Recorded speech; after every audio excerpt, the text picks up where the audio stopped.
கல்யாணம் ஆகி வந்தப்பவே இந்த செடியெல்லாம் வச்சதுன்னு சொல்லியிருப்பாங்க. ஒரு மரம்லாம் ஆக்சுவலாக இன்னும் பெருசாக இருக்குங்க. பாதி தான் நாங்கள் சாப்பிட்றதுங்க. காலையில் வந்தீங்கன்னா கிளி, குருவி, காக்கா எல்லாமே பார்க்கலாங்க. பூல எல்லாம் நிறைய ஹனிபீஸ் இருக்குங்க. அந்த சவுண்டு ரொம்ப அழகாக இருக்குங்க.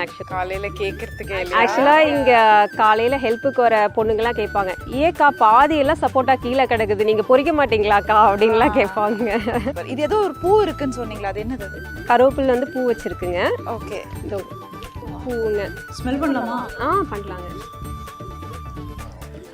இது அப்படியே பழமாக வருங்க. பழமாக வரும்?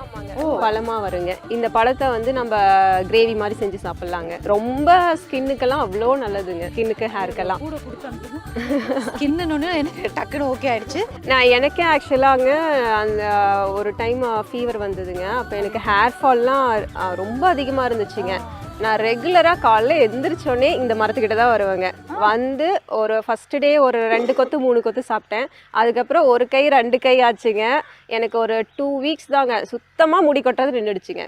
இது ஒரு பெஸ்ட் ரெமெடினா கருவேப்பிலைங்க. காலைல நீங்கள் எடுத்துட்டு அரைச்சி சாப்பிட்றீங்க? அப்படியே சாப்பிட்ருவேங்க. வந்து இங்கே ஃப்ரெஷ்ஷாகவே இருக்கு இல்லைங்க, எந்த இதுவும் இல்லைங்க.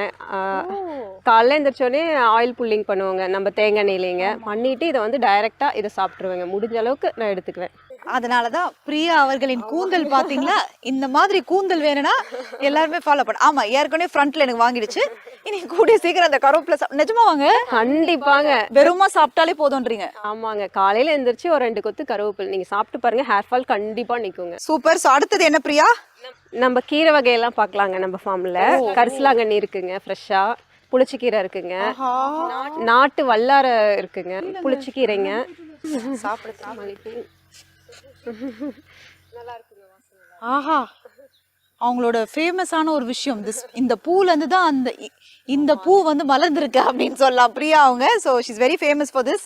எப்பவுமே சொல்லுவாங்க இது மெயின்டைன் பண்றதா ரொம்ப கஷ்டமான விஷயம் அப்படின்வாங்க. இது வந்து கரெக்டா அந்த சீசனுக்கு நம்ம ப்ரூன் பண்ணி கரெக்டா நம்ம தண்ணி விட்டோம்னா நல்லா முக்கு வைக்குங்க.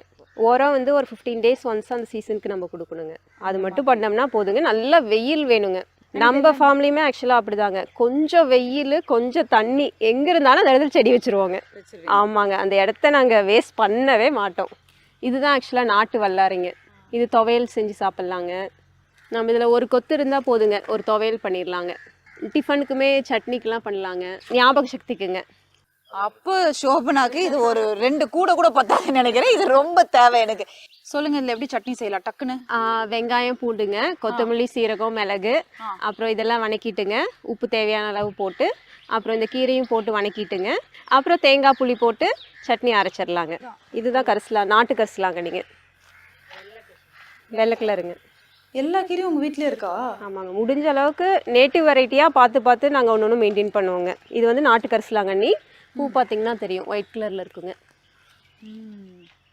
இது நம்ம ஹெர்பல் ஹேர் ஆயிலில் யூஸ் பண்ணுவோங்க மெயினாக.